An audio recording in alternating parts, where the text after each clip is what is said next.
Hi everybody, this is Philip at Compliance Systems. Today I'm going to take you through the process of setting up alerts such that people can get informed in advance of things becoming non-compliant. First of all, I'm going to set up a new alert contact. So on the sidebar, I will expand the alert setup and go to alert contacts. You can see here we've already got 5 contacts in the system, so I'm going to add another one.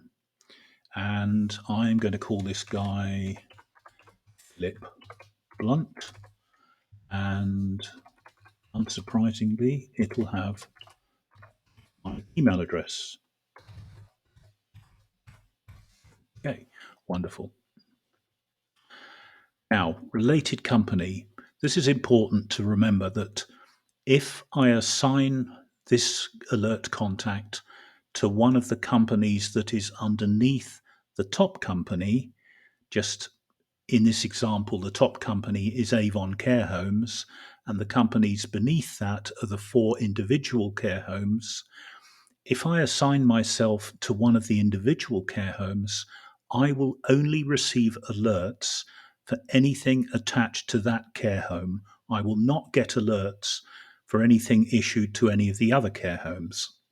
So in this case, I'm going to attach myself to the top company, Avon Care, and here are a list of the alert groups already in the system. Now, I can add myself to any of those groups just by putting a tick in the box. So I'm going to add myself to the Plymouth management team and then create that contact.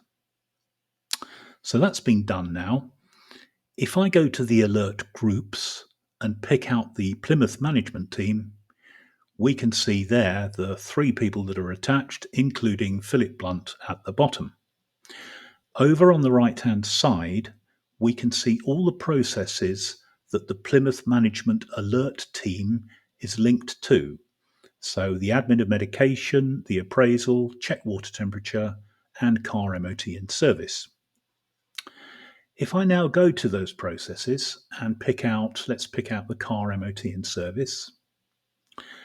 The button up here, Configured Alerts, is where I can specify what alerts get sent out before this process becomes non-compliant. So we click on the Configured Alerts, and we can see there are already 2 alerts set up, such that the Plymouth management team will get an alert 20 and 10 days before any vehicle becomes non-compliant for the MOT in service. Now, I might say, well, actually, I'd like another alert just 3 days before it becomes non-compliant, just so that I can absolutely make sure that everything has been booked in properly.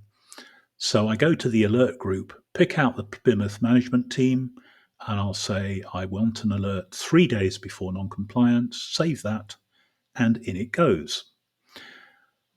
When I created the alert contact of Philip Blunt, I added that into the alert group Plymouth management team. That was all I had to do in order to ensure that I get the alerts already created for this alert group. Now, if I go back to the resources, something you may not be aware of, which it's worth telling you about. If we go to one of the people in this resources list, let's pick out Chris Atkinson. You'll see that within Chris's record, there is a resource email address which has got my email address in it. And you'll see over here, there is a field will be included in emails, which is set to yes.